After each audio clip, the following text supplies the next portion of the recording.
Welcome to జై స్వరాజ్య వోల్ TV Warangal. ప్రస్తుతం మనము సుబేదారి ఆర్ట్స్ అండ్ సైన్స్ కళాశాల మైదానంలో ఉన్నాం. రేపు కాంగ్రెస్ ప్రభుత్వం ప్రజాపాలన, కాంగ్రెస్ ప్రభుత్వం 1 year పాలన కంప్లీట్ చేసుకున్న సందర్భంగా విజయోత్సవ సభను ఏర్పాటు చేస్తున్న ఈ నేపథ్యంలో మరి కాంగ్రెస్ పాలన ఎలా ఉంది?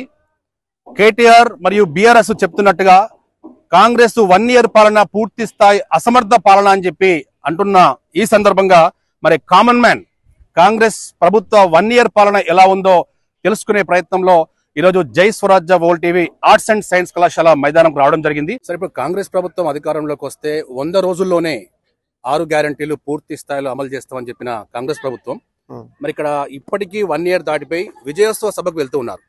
మరి 6 గ్యారంటీలు అనేవి పూర్తి స్థాయిలో అమలైన అంటారా? 6 గంటలు అయితే అమలు ఇప్పుడు దాకా అమలు కాలేదు. 6లో ఒక 3 చేసినట్టున్నారు అంతేగాని మిగతా మాత్రం ఇంపార్టెంట్ కావాల్సింది మాత్రం కాలేదు. ముఖ్యంగా రైతు సోదరులు వాళ్ళని మాత్రం రైతు బంధు కానీ, రైతు భరోసా కానీ, రుణమాఫీ కానీ పూర్తిగా అవ్వట్లేదు. ఇప్పుడు ఎన్ని చేసినా కానీ రుణమాఫీ, రైతు బంధు చేయింది మాత్రం మీ పట్ల ఆ విజయోత్సవం లేదు, ఏం లేదు. అలా ఉంది రైతుల పరిస్థితి. ఇంకోటి బోనస్ అన్నారు, బోనస్ కూడా 30% కూడా ఇవ్వట్లేదు. ఇప్పుడు దాకా ఒడ్లు కొనే వాళ్ళే లేరు. వికలాంగుల పెన్షన్ కూడా ఏం రాలేదు.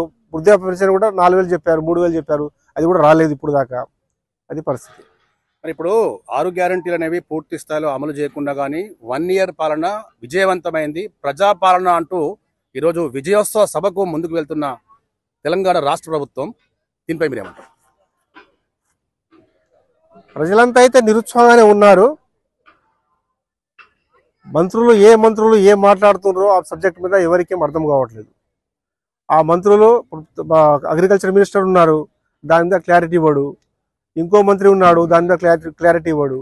దాని మీద సరే అది ఇస్తాం ఇది ఇస్తామని చెప్తారు, ఏది క్లారిటీ ఉండదు. మరి మేము చేయలేము, డబ్బులు లేవని కూడా క్లియర్గా చెప్పొచ్చు, దాంట్లో ఇబ్బంది ఉండదు. ఇస్తారంటే జనాలకు ఆశ ఉంటుంది, కానీ ఇస్తామని చెప్తారు, అది ఎప్పుడనేది తెలియదు. అది మరి 1 year పాలనపై మీరు ఎన్ని మార్కులు ఇస్తారు? 40 మార్క్స్ అంతే. 100లో 40 మార్క్ అంటే ఎక్కువ రావు ఈ ప్రభుత్వానికి. ఒకవేళ భవిష్యత్తులో బీఆర్ఎస్ పార్టీ మరొకసారి అధికారంలోకి వచ్చే అవకాశం? బీఆర్ఎస్ మునిగిపోయిన నావని బీఆర్ఎస్ లేదు, వస్తే బీజేపీ వస్తుంది. బీఆర్ఎస్ వాడు దొంగ కదా, దొంగ పని చేసిన కాబట్టి అట్లా ఓట్లు ఎవరు వేరు ఏం లేదు. అట్లా ప్రభుత్వాన్ని మార్చాలని చెప్పేసి మార్చేశారు అంతే. కానీ వాళ్ళు చేసేది ఏం లేదు. మార్చిన వాళ్ళు ఈ కొత్త ప్రభుత్వం వచ్చిన తర్వాత వాళ్ళ చేసిన అవినీతి అంతా, ఆరోపణలు అంతా బయటకు వస్తున్నాయి. వాళ్ళకు ఓటేసేది ఏం లేదు. నెక్స్ట్ బీజేపీనే.